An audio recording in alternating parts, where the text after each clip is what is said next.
Iglesia Bíblica Koinonía.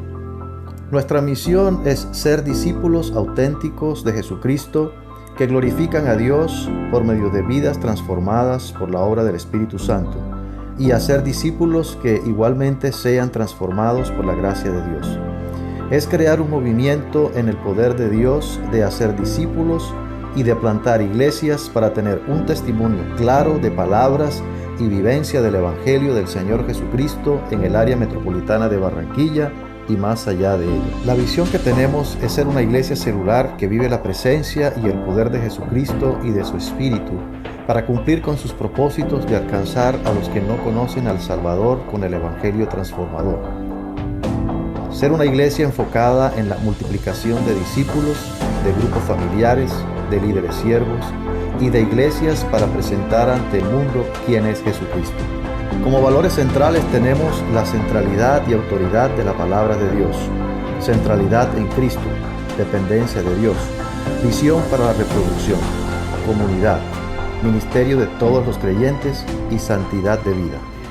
Una vida entregada y siempre dispuesta a escuchar tu voz y a seguir tus designios, tus propósitos que son buenos, que son agradables, que son perfectos, que cumplen su propósito en su tiempo y que, Señor, tú eres exaltado cuando seguimos, Señor, a tu voluntad en nuestra vida. Padre, como iglesia, hoy nos encomendamos en tus manos y rogamos tu dirección, que tu Espíritu Santo nos santifique, nos hable, nos instruya, nos lleve, Señor, a una adoración verdadera en espíritu y en verdad, no en nuestras fuerzas, no para agradar a los hombres, no para mostrar apariencia de piedad, sino realmente para vivir de manera coherente como nos has creado, Señor, para tu gloria. Entonces, bueno, Padre, encomendamos este tiempo, rogamos que nos guíes, que el Espíritu Santo nos guíe en este tiempo a través de tu palabra y seas tú exaltado hoy y siempre. En el nombre de Jesús. Amén. Amén.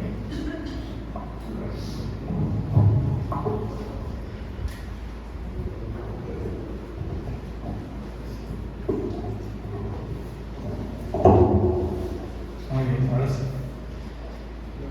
Bueno, mis hermanos, hoy vamos a estar meditando, vamos a estar caminando en el texto de Santiago 4, de 4 al 10.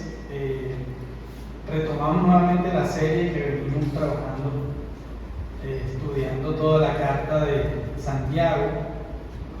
Ahí vamos poco a poco, ¿cierto? La idea es poder alcanzar el propósito de terminarlo y ver todas las bendiciones que el Señor tiene a través de esta carta, cuyo propósito es, como toda su palabra, perfeccionarnos en Él. ¿Sí? Perfeccionarnos en Él. Aún las exhortaciones, los llamados de atención, no son para destrucción, sino que son para vida, para gloria de Dios.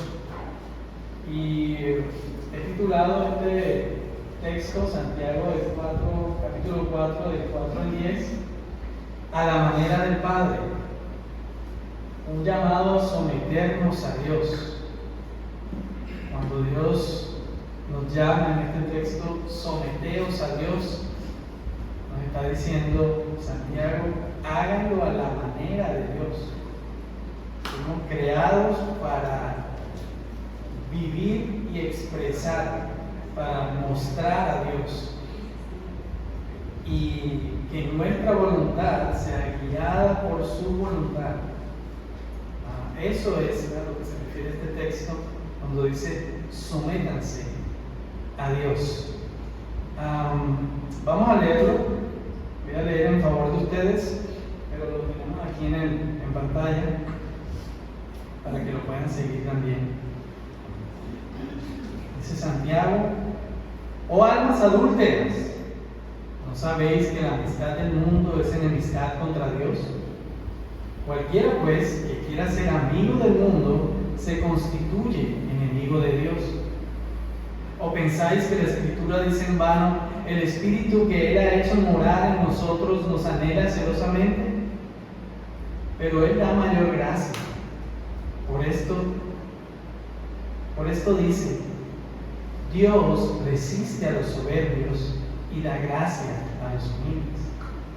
Someteos pues a Dios, resistid al diablo y Él huirá de vosotros.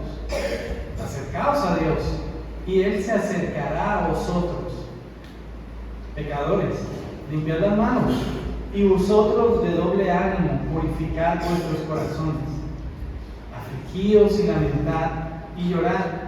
Vuestra risa se convierta en lloro y vuestro gozo en tristeza. Humillaos delante del Señor y Él os exaltará. Es una exhortación, es un llamado de atención, y aunque la Escritura aquí no dice la palabra mundano, está haciendo un contraste entre ser mundano y ser alguien que realmente es hijo de Dios. Está haciendo ese contraste. Cuando habla de la amistad con el mundo, se está refiriendo a ser mundano. ¿Sí? Entonces, esa palabra mundano, hermano, no es una grosería. No se sienta ofendido cuando escuche esa palabra mundano. Está haciendo referencia, aunque es decir, también es un llamado de atención a revisar nuestro corazón, es una referencia a hacernos o formarnos a la manera de este mundo.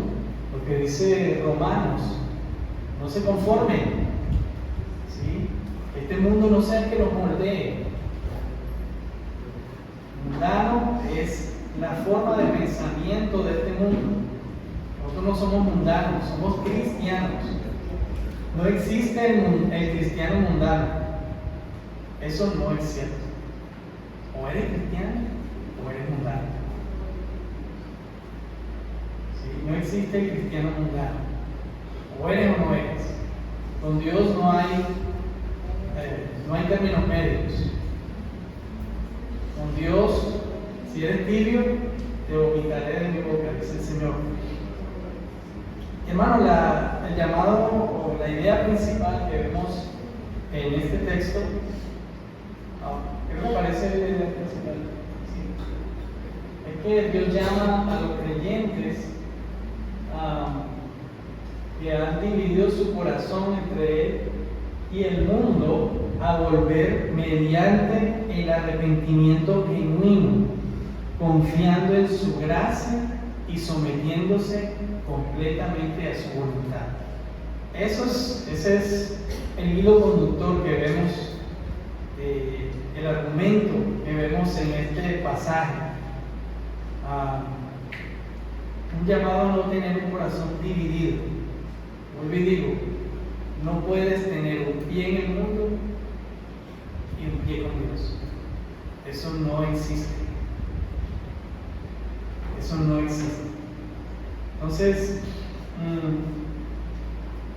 vivimos entonces, ya para poner la introducción, vivimos en una época donde la palabra compromiso parece tener cada vez menos valor. Se cambian principios por conveniencia, relaciones por intereses y convicciones por aceptación. El mundo nos enseña que podemos adaptar nuestra identidad según las circunstancias. Esa mentalidad también puede filtrarse en la iglesia. Tristemente, fuimos testigos de cómo las últimas elecciones fueron bastante dolorosas. No por quién quedó, quién no quedó. Lo triste es que muchos hermanos que durante años han servido juntos terminan enfrentados por defender candidatos políticos, partidos, ideas políticas. Hermanos, nosotros no estamos para eso. Nosotros somos cristianos, no de derecha, ni de izquierda, ni de centro, ni estamos con pensamientos del mundo. Nosotros somos hijos de Dios y las ideas de Dios es por las que debemos pelear. No debemos estar divididos. En lo único que debemos estar unidos es que Cristo es el Señor.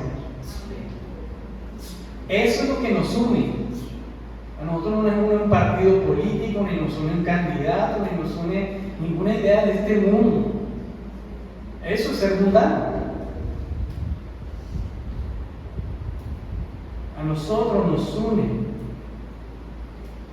la voluntad de Dios y su palabra. Algunos dejaron de hablarse, rompieron comunión, o sea, ¿qué es eso? Lo triste no fue tener opiniones diferentes, podemos tener opiniones diferentes, eso puede suceder. Lo triste es que una identidad política sea la que te marque. ¿Y eso qué es? No es justo con Dios, no es justo con tu hermano, no es justo con la iglesia. Mira, ni siquiera es justo con el mundo, porque tú estás llamado a ser luz al mundo.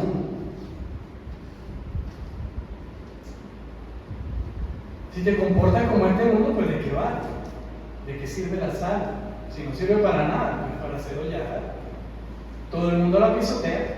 ¿Eso qué es cristiano? No, que los cristianos de derecha, que los cristianos de izquierda, eso no existe. Nosotros somos cristianos de Cristo. Seguimos a Cristo. No seguimos un color, un partido político, no seguimos identidades humanas. Es un llamado de atención, hermanos. Y este texto nos anima a ver esa realidad. No podemos estar divididos por esas cosas. Puedes tener tus posiciones, tus puntos de vista, puedes opinar, votar, pero tu esperanza y tu salvación debe reposar en el Señor. Es en Él en quien descansa nuestra esperanza, no en el político de turno, no en el partido de turno. Los regímenes van y vienen, pero Dios permanece, sus ideas son eternas. Deben morar sus ideas en tu corazón. ¿A quién le pertenece realmente nuestro corazón? Este texto nos está llamando a eso. No está hablando solamente de una idolatría religiosa. Habla de que cualquier cosa que ocupe nuestro corazón diferente a Dios, eso es el mundano. Nada diferente a Dios, a sus ideas y a su voluntad debe reinar en nuestro corazón. Ahora, Santiago desde el capítulo 2 ha venido mostrándonos cómo luce una fe auténtica. Denuncia primero el favoritismo, ¿cierto? En el capítulo 2, y enseña que la fe verdadera produce obras. En el capítulo 3 nos muestra que la lengua revela el estado del corazón y contrasta la sabiduría de Dios con la sabiduría del mundo. Eso ya lo vimos. Ahora, en el contexto anterior a este capítulo, a este pasaje, Santiago identifica la raíz de los conflictos, tus deseos, tu voluntad, cuando quieres hacer lo tuyo. Por eso, cuando buscas lo tuyo, pedís y no recibís, porque pedís mal, para ti, no es para la gloria de Dios. Entonces ahora Santiago va mucho más allá, ¿cierto? Mucho más profundo. Ya no pregunta simplemente por qué pelean, que era el texto que veíamos anteriormente en los versículos del 1 al 3. Ahora pregunta por qué su corazón ama tanto al mundo. Y la respuesta nos va a llevar al centro del Evangelio. Y este texto, aquí en el verso del 4 al 5, nos va a decir: rechaza toda lealtad al mundo. Porque Dios rechaza toda lealtad con el mundo. Tu lealtad debe ser con Dios, con su voluntad, con sus propósitos. Tu lealtad, tú le debes ser fiel a Dios. Por eso Él dice: oh almas adúlteras. No se está refiriendo ahí puntualmente a un matrimonio humano, pero sí al matrimonio que tiene Dios con nosotros. Nosotros somos su esposa, su iglesia. Y cuando tú buscas hacer la voluntad de este mundo, estás siéndole infiel a Dios. Por eso está diciendo: oh almas adúlteras.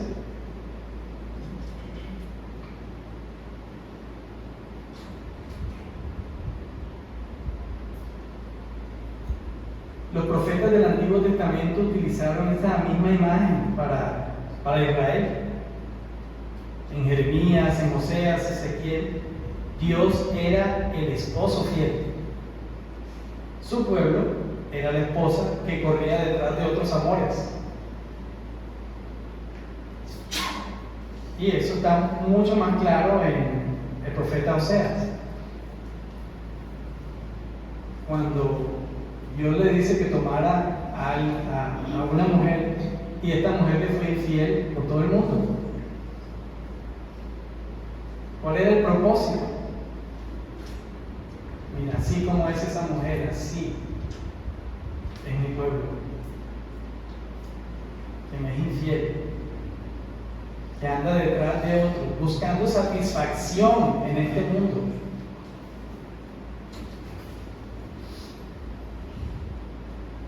Como si el político de turno fuera a satisfacer tus deseos, tus anhelos.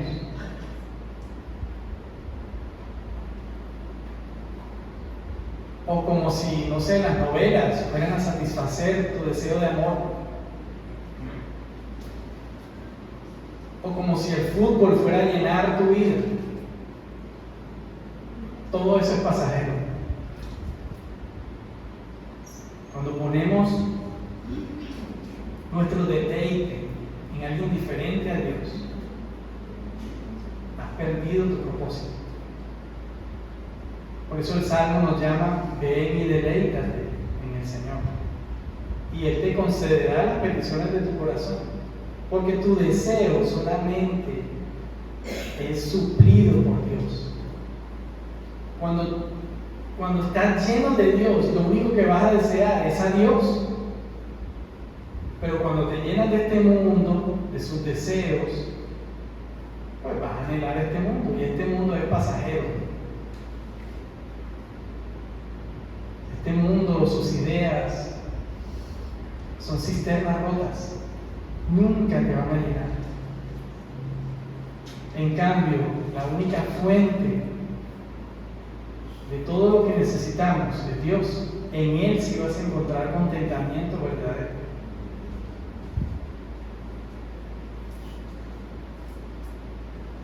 Entonces Santiago le está diciendo a la iglesia que está haciendo lo mismo, que está haciendo infiel a Dios.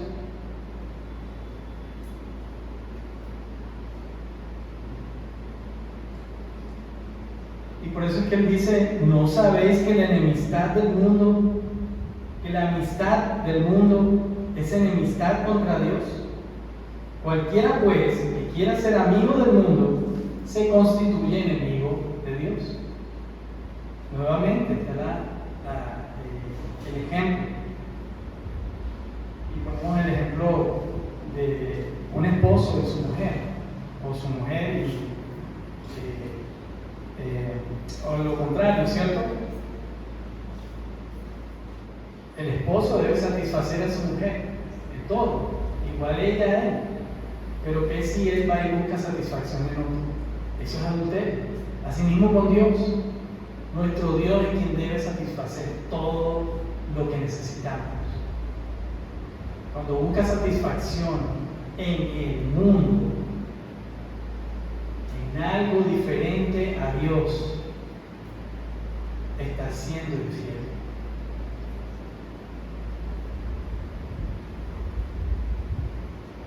Cuando otra cosa te quita el tiempo que no haces tu devocional, por ejemplo, cuando pasaste todo el día sin leer las Escrituras, no has escuchado siquiera la voluntad de Dios para ti, porque has estado pendiente de otras cosas, has perdido el enfoque, nos estamos comportando como mundanos.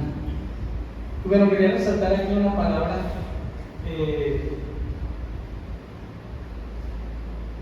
la palabra amistad que aparece aquí es filia. Creo que lo puse ahí, ¿sí?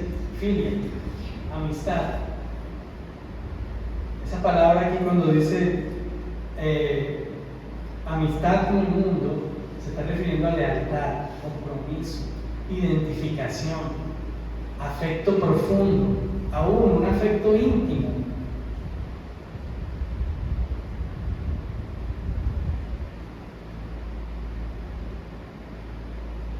No es una relación superficial. Describe una amistad profunda, una identificación íntima, una lealtad compartida.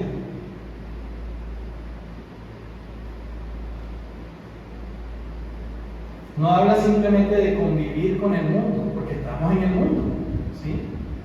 Habla de adoptar sus valores, sus prioridades y su manera de pensar. Por eso fue triste eso, hermano. Como es que hermanos pelean por esas cosas y aún hasta se dejan de hablar? Eso no está bien, hermano. O otros que tomando groserías del mundo aún la montan en sus estados.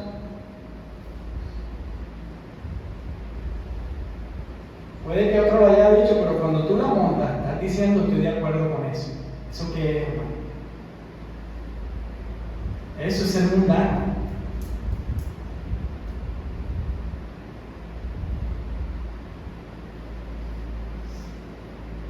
Es pensar a la manera de este mundo. Es adoptar los valores de este mundo. Y como saben, la palabra mundo básicamente es eso. Sus ideas, su forma de pensamiento. No se está tratando aquí de la creación ni de las personas. Aquí cuando Santiago está hablando del sistema organizado que hay, que es contra Dios. Que es contra Dios, contra su voluntad. Hay un cuadro que puse así. Las dos maneras de vivir. O eres o no eres. Si eres del reino de Dios, esto es lo que debería reinar en tu corazón. Ser humilde, ser obediente, dependiente de Dios. Santidad, hermano.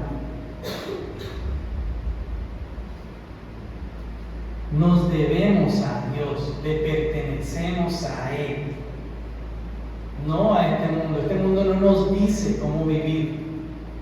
Es Dios a través de su palabra que nos enseña cómo vivir. El mundo es orgulloso. Eso fue lo que vimos en estas elecciones. Corazones antiguos, orgullosos, soberbios, imponiéndole al otro, tienes que votar por fulano.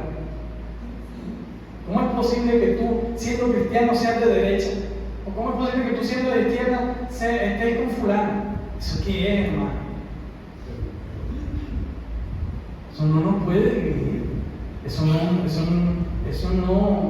forma nuestro carácter. Autosuficiencia, egoísmo, ambición, envidia. Esas son las cosas del mundo. Esa es la filiación de la cual se refiere Santiago aquí. Por eso era que en el capítulo, en el versículo 1, hablaba acerca de dónde vienen las guerras y los pleitos, pues de tu corazón, porque eso es lo que deseas. Estabas deseando al político de turno, no a Dios, no su voluntad. Y aún queremos poner la voluntad de Dios bajo el deseo de un político. ¿Eso qué es? No, que es que Dios quiere gente.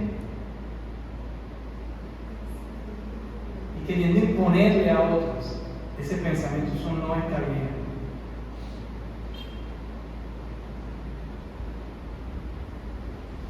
Por eso Santiago, cuando concluye aquí, cualquiera que quiera ser amigo del mundo se constituye enemigo de Dios. Es decir, que no se puede caminar en dos direcciones al mismo tiempo. Y el Señor Jesús dijo, nadie puede servir a dos señores, porque amarás más a uno y aborrecerás al otro.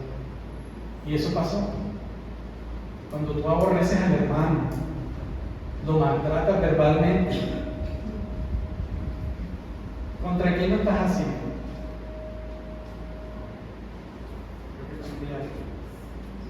¿Contra quién lo estás haciendo? ¿Contra el hermano? Hermano, lo estás haciendo contra Dios. Porque amarás a Dios con todo tu corazón y a tu prójimo. Cuando no amas a tu prójimo, estás rechazando a Dios.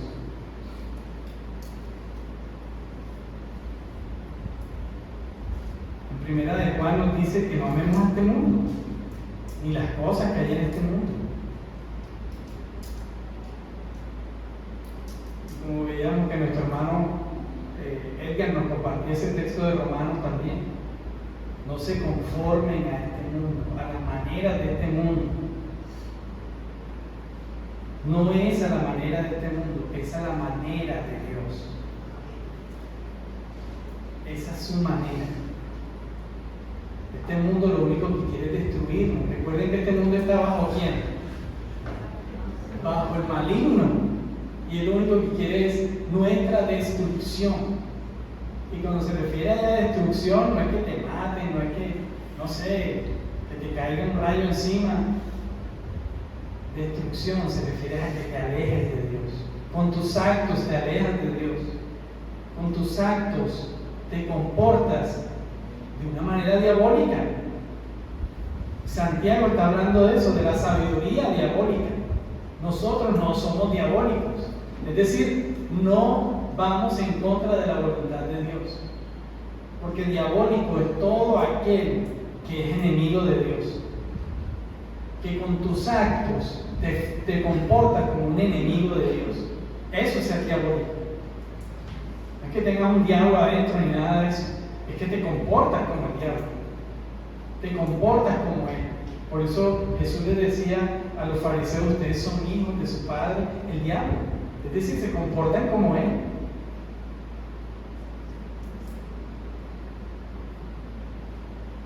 Y la pregunta aquí, mis hermanos, es ¿quién gobierna realmente mi corazón? ¿Quién gobierna realmente nuestro corazón?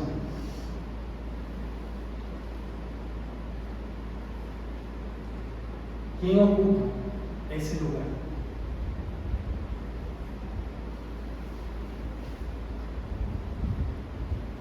Por eso es que Santiago dice, o pensáis que la Escritura dice en vano, el Espíritu que Él ha hecho morar en nosotros nos anhela celosamente.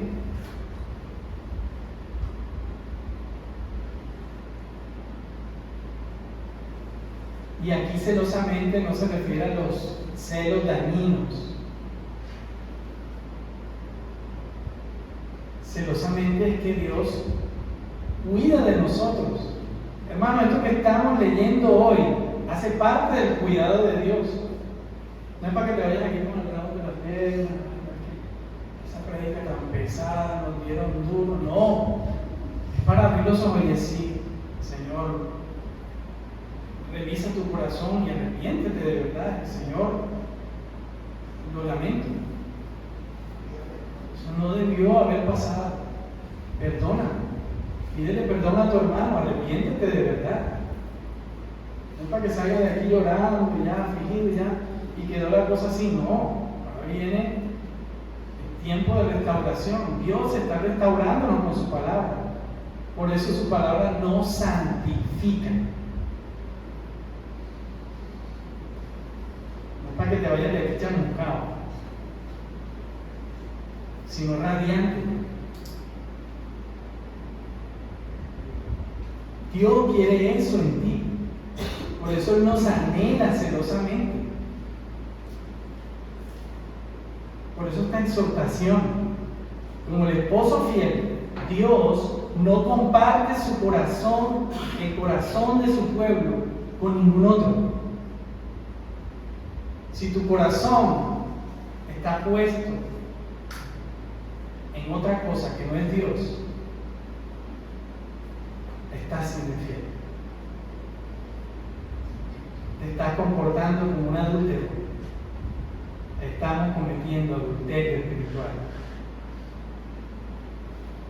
Y no es porque Dios sea egoísta, sino porque Él sabe que fuera de Él no encontramos salvación. Y fuera de Él solo hay destrucción. ¿Qué dice Juan 15? Separados de mí, nada podéis hacer. Por eso la Escritura dice, por eso es que Jesús dice que no está conmigo desparramos.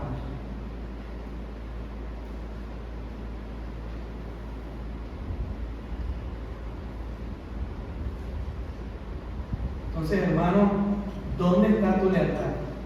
No permitamos que el éxito, ni que el dinero, ni la aprobación, ni la ideología política de turno ocupen el lugar de Cristo.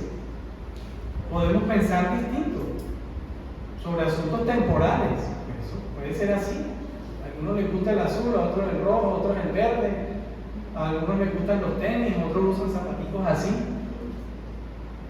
A algunos les gusta la ropa suave, a otros no. Antes usaban túnicas, ya hoy no se usan túnicas. Eso es pasajero, hermano.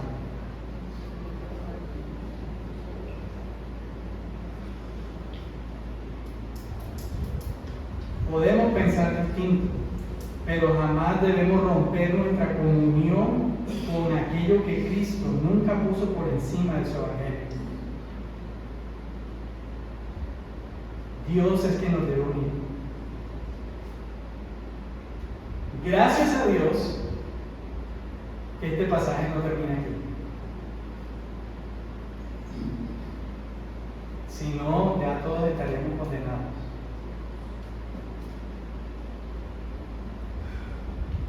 Porque todos hemos amado más al mundo de lo que deberíamos. Pero el Evangelio siempre tiene un pero.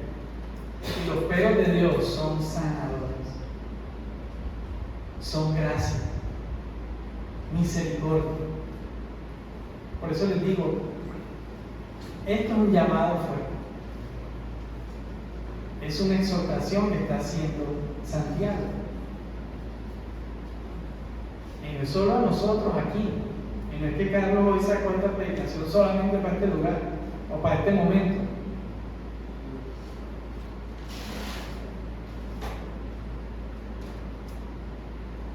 Por gracia de Dios, para este día quedó la predicación. O sea, ni siquiera estaba, ni siquiera nos pusimos de acuerdo, no, vamos a predicar esto porque después viene el chicharrón o qué sé yo, no. Esto no es manipulado.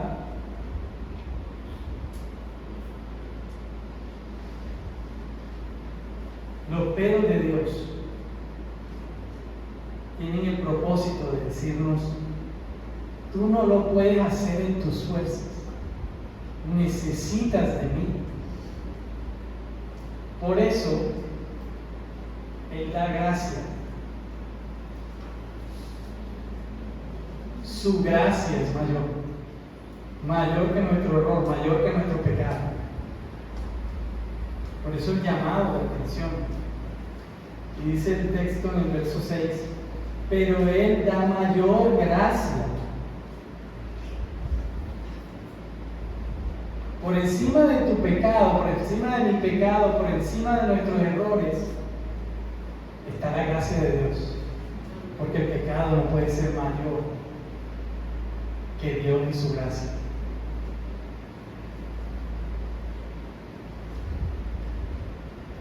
Y escuchen lo que dice el texto. Por esto dice: Dios resiste a los soberbios y da gracia a los humildes.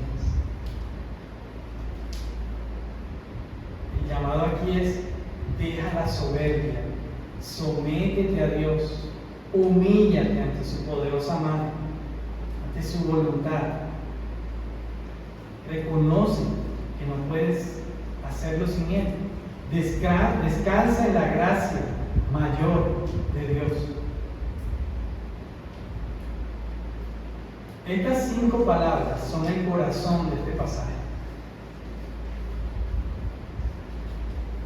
Nuevamente, porque por encima de la gracia no puede estar el pecado. Por encima de Dios no está el pecado. Dios es mayor que el pecado. Si no, la humanidad hubiese sido destruida desde el principio.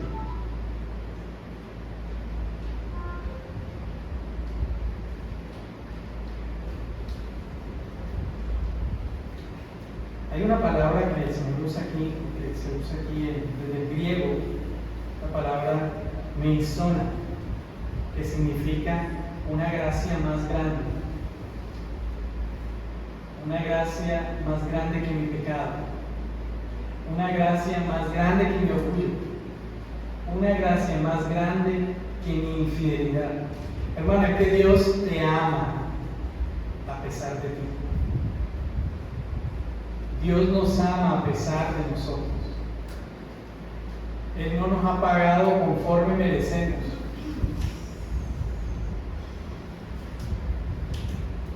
Por eso cuando digo que la idea de este tiempo no es salir de aquí con el rabo de las piernas,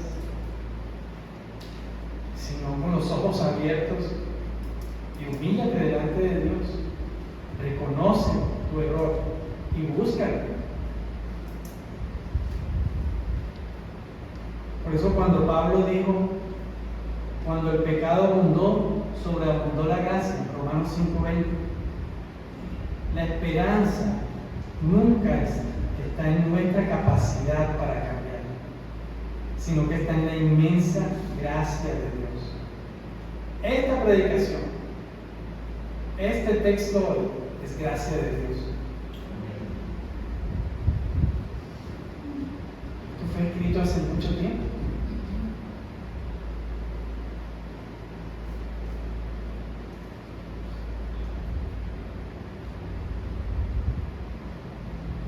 ¿Quién recibe esa gracia? Entonces Santiago cita Proverbios 3:34.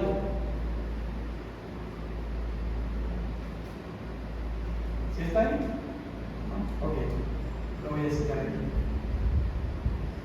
Dice Santiago: Dios resiste a los soberbios y da gracia a los humildes. El verbo ahí aquí es antitazo.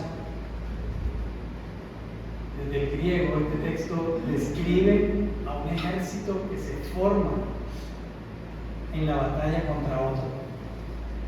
Dios resiste, está en contra de eso, no está de acuerdo.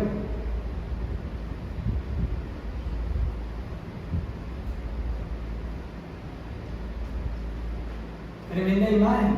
Imagínense ustedes cuando nosotros actuamos con orgullo, con altivez, con soberbia, nos estamos formando contra Dios. Estamos peleando contra Dios. ¿No les parece eso terrible? Y lo peor es que tenemos las de perder.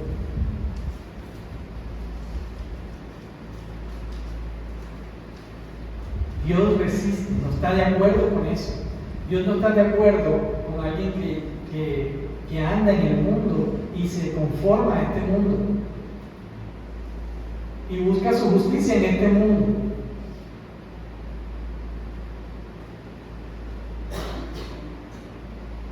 Y espera que el país sea cambiado con los pensamientos de este mundo. Hermano, lamento darte esta triste noticia, pero este mundo no va a cambiar. Lo lamento. Y es lo que dice la Escritura.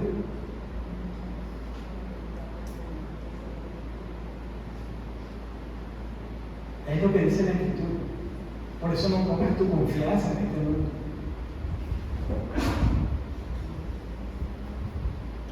El dinero, o sea, es decir,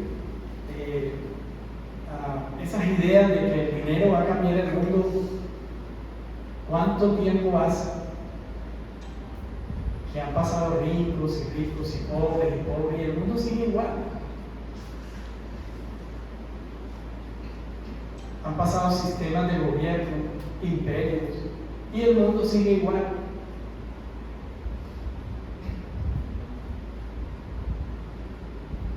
Por eso no podemos poner nuestra esperanza en este mundo, ni en sus formas. Esa es la manera de Dios. Y es que, hermano, como decía ahorita, cuando tenemos esta actitud, nos estamos enfrentando a Dios mismo. Aquí no se refiere a una pelea física, ¿cierto? Sino que es una pelea argumentativa. Mientras nosotros buscamos hacer nuestra voluntad y ponemos nuestra voluntad y aún hasta oramos a Dios, debes hacer esto, o usamos la Escritura, porque aquí dice que tú me tienes que bendecir, o porque aquí dice que tú tienes que hacer, para querer encontrar nuestra propia voluntad, imponerle a Dios nuestro propio deseo. Esa es una pelea perdida, porque se hace su voluntad. Dios nos llama a Él, a su palabra, con su palabra, y Él derrumba nuestros argumentos. Esa es la forma en que Dios resiste. A eso se está refiriendo el texto aquí cuando dice que Dios resiste al soberbio, al altivo, aquel que quiere imponer su voluntad. A través de su palabra dice: no, yo soy Dios, y se hace lo que yo he dispuesto. En cambio dice que Dios se goza, da gracia a los humildes.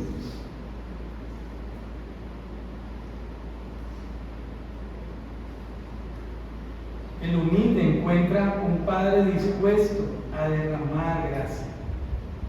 La humildad aquí no consiste en pensar menos de uno mismo. Consiste en reconocer que sin Cristo nada podemos hacer. La humildad aquí es reconocer que yo fui formado por Dios para su gloria y debo hacerlo a su manera. Es más, la humildad te pone en lugares celestiales en Cristo, no en el lugar que tú quieres, como le pasó a Juan en Santiago, cuando pedía: no, cuando tú seas rey, por favor ponme de ministro de justicia, o ponme de ministro de no sé qué. No era ese poder.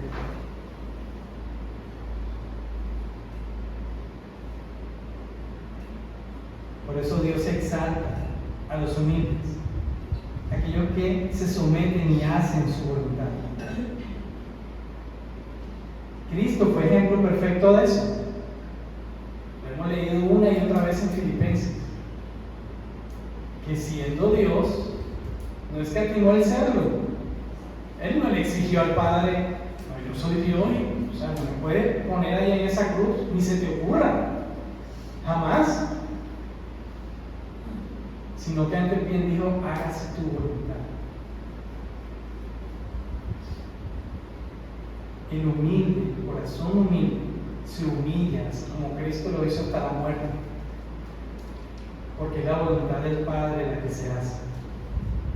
Por eso la Escritura dice que Dios le exaltó, y ese es el llamado, hermano, que el Señor nos hace.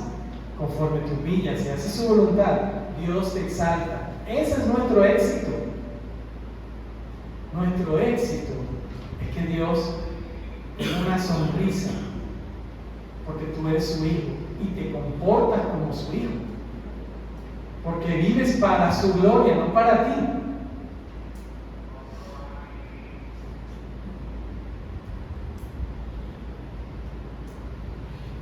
Y la exaltación siempre viene desde la humillación, no de la soberbia ni de la altivez.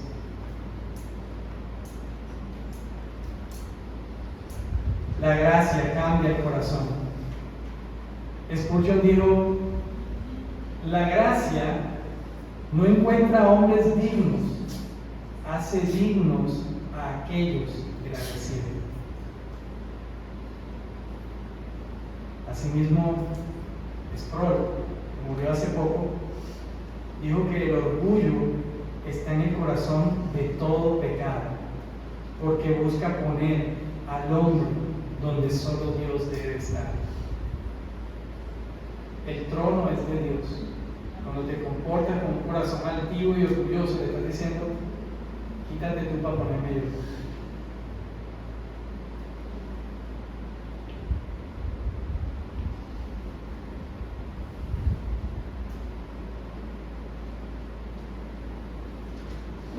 Los adolescentes no están aquí por casualidad. Ustedes están siendo formados. Y en esta edad el orgullo quiere sentarse en el trono de Dios.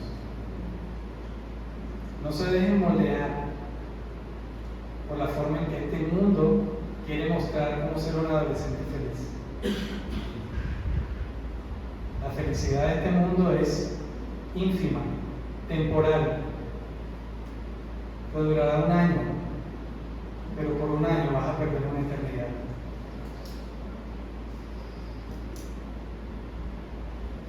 El llamado de atención es para todos.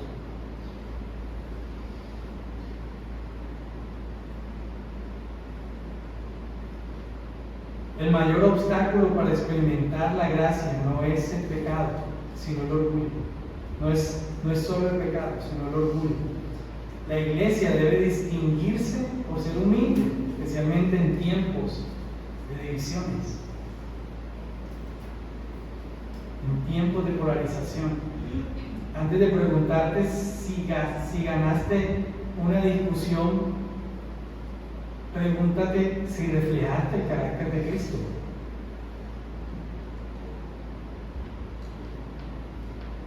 Eso es lo que debes mirar en tu corazón.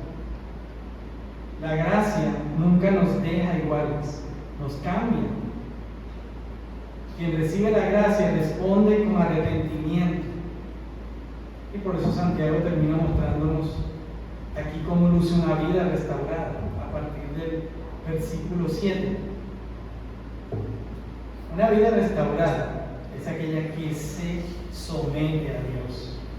Por eso el imperativo. Y es un llamado al arrepentimiento.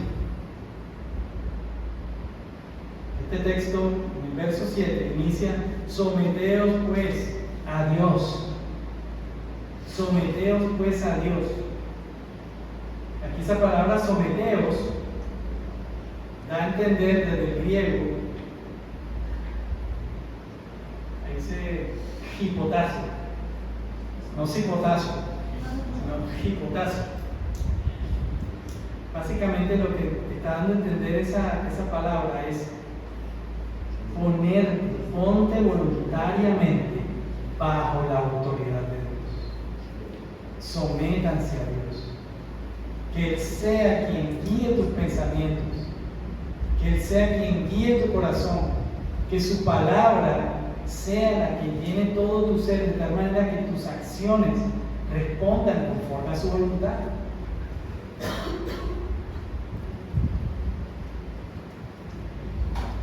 Es rendirte completamente al gobierno de nuestro Dios.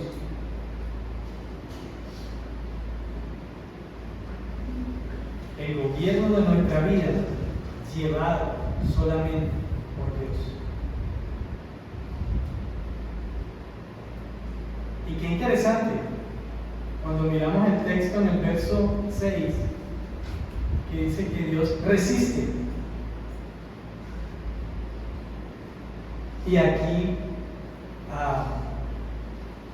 en este texto, en este versículo, el Señor nos hace un llamado: resistir al diablo.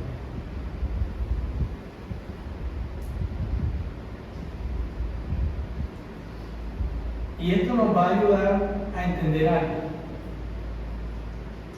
Aquí hay un detalle interesante. Aquí resistir, como veíamos ahorita, que Dios no está de acuerdo con esa forma de ser, contraria a su voluntad. Aquí lo que está diciendo el texto es: resistan las maneras del diablo. Ustedes no son diablos. Resistir al diablo, no le creas. No creas a sus argumentos ni a las formas que te muestran.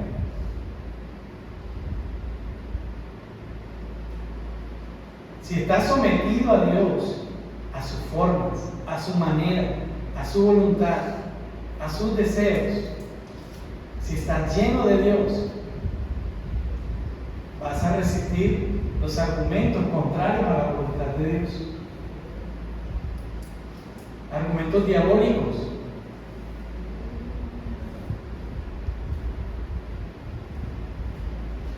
No te comportes como un enemigo de Dios. Es lo que está diciendo el texto aquí. No te hagas a la manera en que este mundo diabólico actúa, contrario a la voluntad de Dios. Por eso dice: resistir al diablo.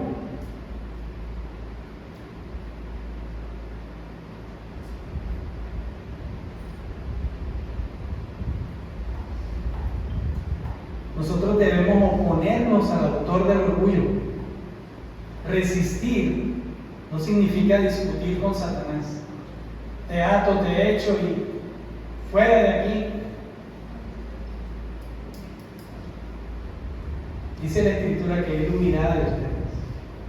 Si tú andas bajo la voluntad de Dios, Él está perdiendo el tiempo y tiene que irse.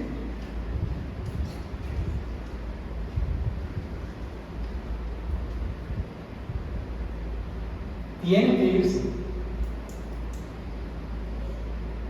Rechaza sus argumentos, los pensamientos diabólicos de este mundo. No se trata aquí de que tengas un enfrentamiento espectacular con Satanás. Significa que no creas sus mentiras, a no actuar conforme a sus engaños, a no pensar como Él piensa. Aquí el llamado es a no ser como diablos, hijos del diablo, a no tener una mente diabólica, a no ir en contra de la voluntad de Dios. Y Santiago viene hablando de eso desde el capítulo, al final del capítulo 3, cuando dice, cuando habla de la sabiduría diabólica y la sabiduría de Dios. ¿Qué te dice Satanás? Haz tu voluntad. En cambio Dios dice: haz mi voluntad. Por eso Santiago primero dice: someteos a Dios. Hazte a la voluntad de Dios. Haz la voluntad de Dios. Conoce su voluntad. Conoce que Dios quiere de ti. Practícala, vívela.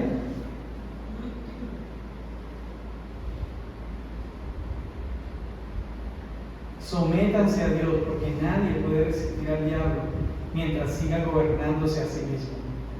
Si lo quieres hacer a tu manera, pues el diablo va a gobernar tu vida. Y vas a vivir como hijo del diablo.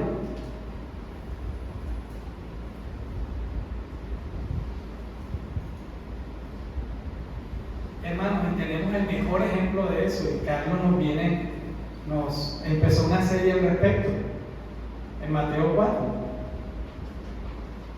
Pastor Carlos.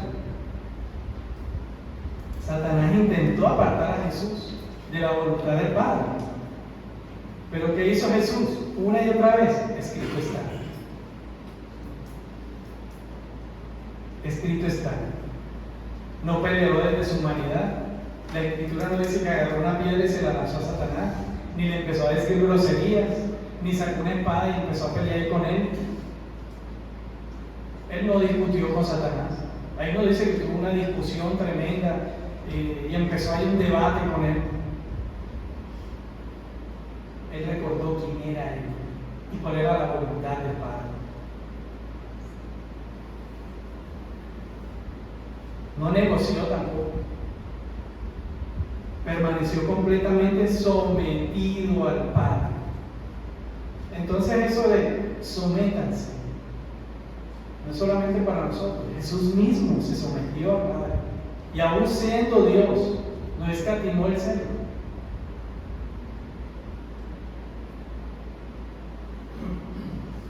Jesús no le dijo te ato, te mato, te reprendo, no.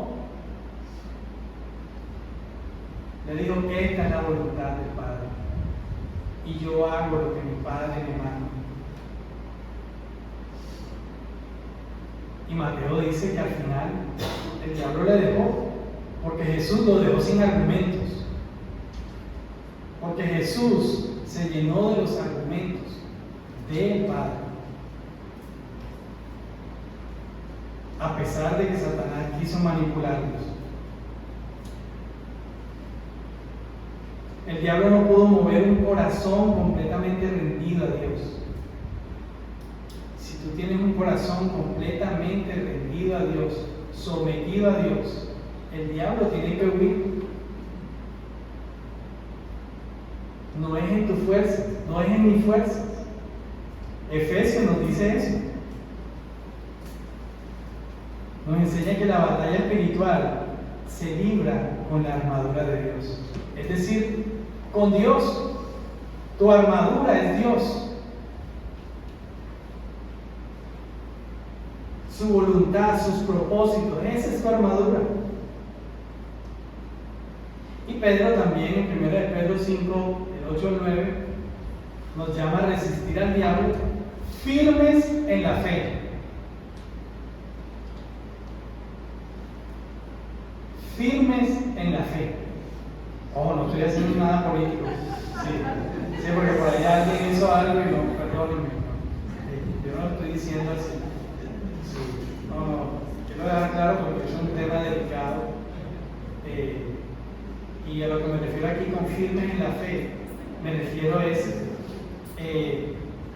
que la voluntad de Dios es nuestro estandarte.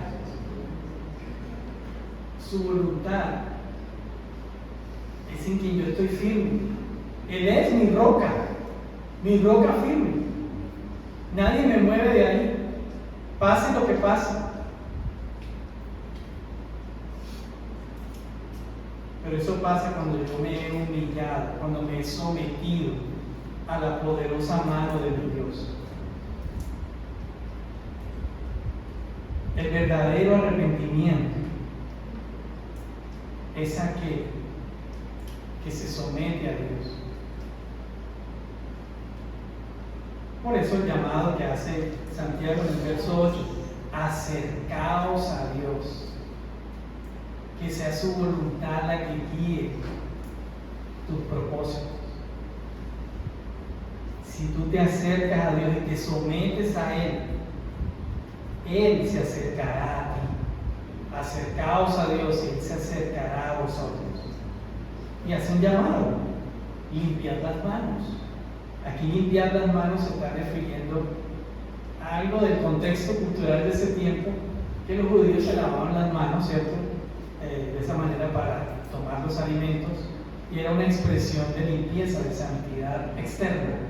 Entonces cuando está diciendo aquí, limpiar las manos, es, hermano, que tus acciones muestren la santidad de Dios, muestren el carácter de Dios, lo externo, que se note. Nada de groserías ni de truanerías. Eso no es de un hijo de Dios. Purificar vuestros corazones. Está hablando de nuestra forma de pensar.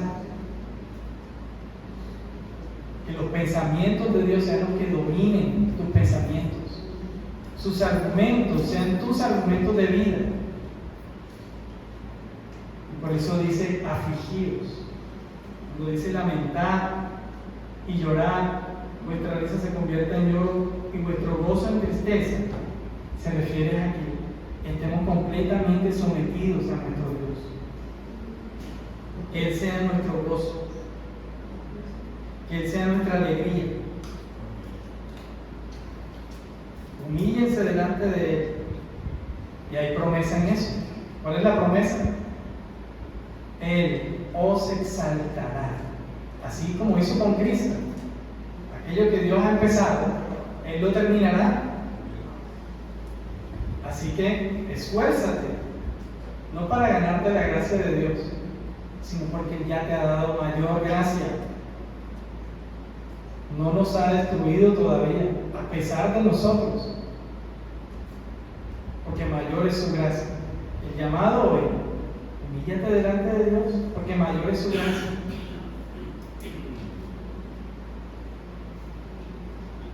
Estos no son pasos para ganar el favor de Dios, son la evidencia de un arrepentimiento genuino. El verdadero arrepentimiento cambia acciones, cambia las motivaciones y la dirección de su vida.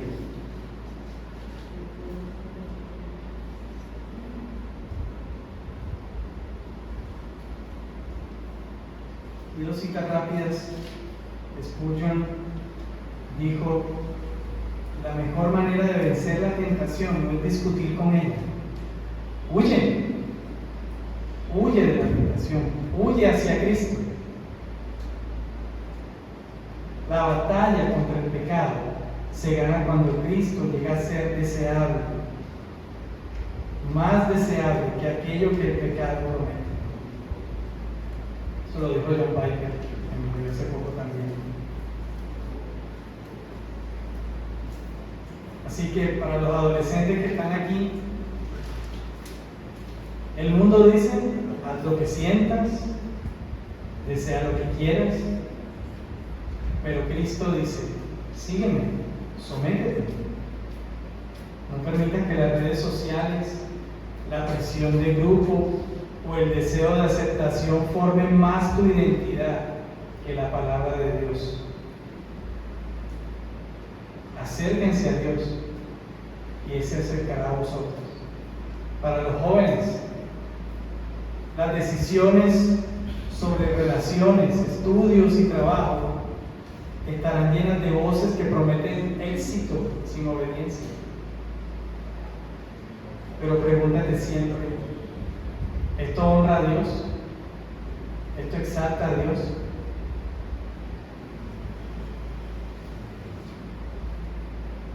¿Esto honra a Cristo? No te preguntes: ¿esto es popular? Para nosotros los adultos, el orgullo también se manifiesta cuando no perdonamos. Creemos que ya no la sabemos toda. Y a veces cometemos el error de no reconocer nuestros errores. Queremos controlarlo todo. Queremos creer tener siempre la razón, porque nuestras preferencias se vuelven más importantes aún que la comunión de la iglesia, que la comunión con Dios, que la comunión con los hermanos. El enemigo no siempre destruye mediante grandes escándalos. Muchas veces destruye mediante pequeños orgullos que nunca fueron entregados al Señor. Un llamado final.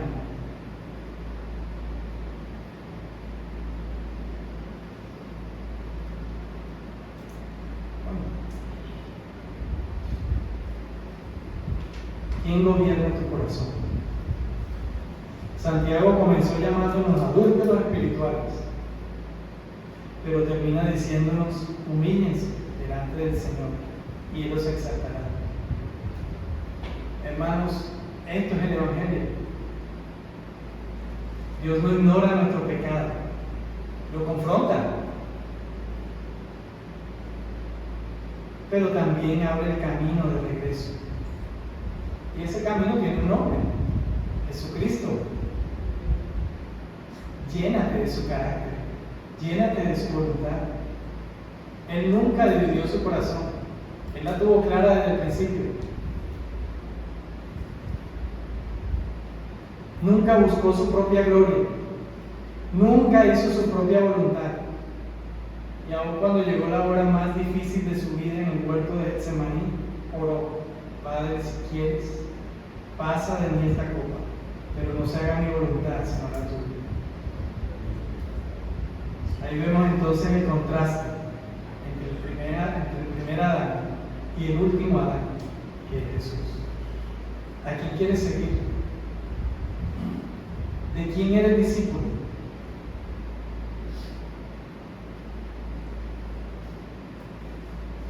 El llamado es a ser discípulos de Cristo, no de las formas de este mundo.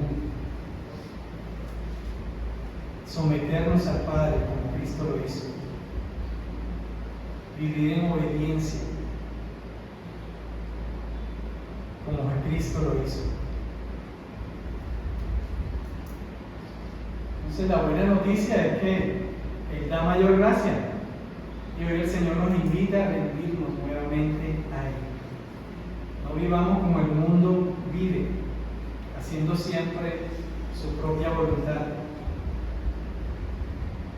Vivamos como hijos de Dios, siguiendo el ejemplo del Hijo de Dios, Jesucristo.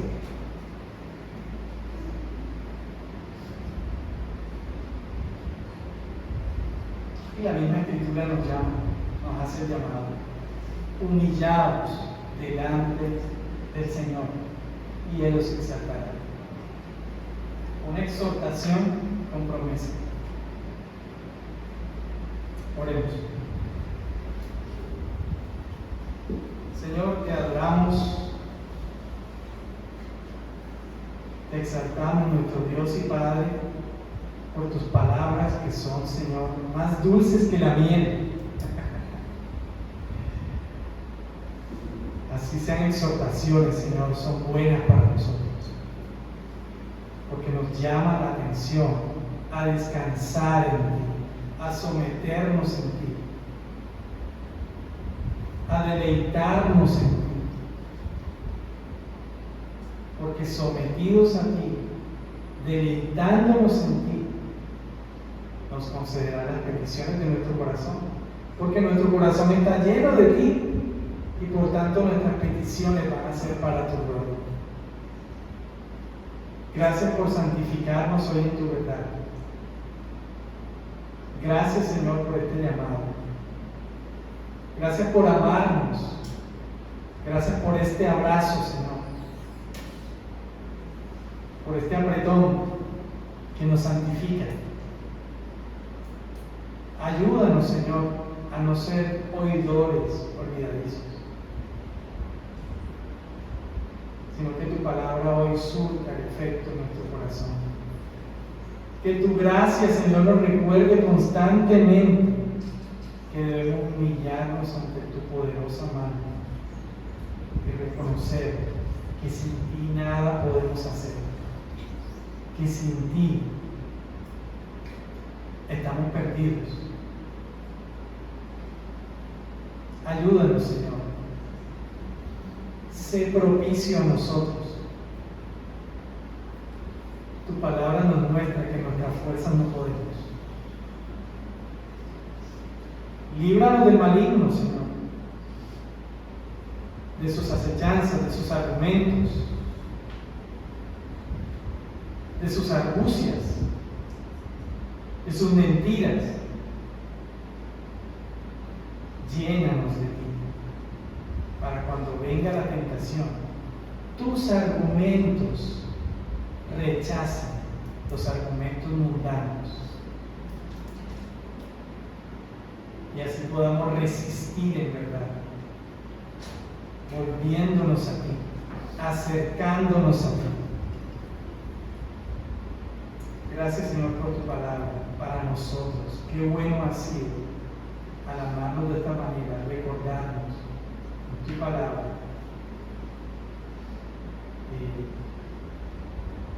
que sin ti nada podemos hacer. Y este llamado a someternos a ti, a tu voluntad, a tus propósitos. Gracias, Señor, en el nombre de Jesús. Amén.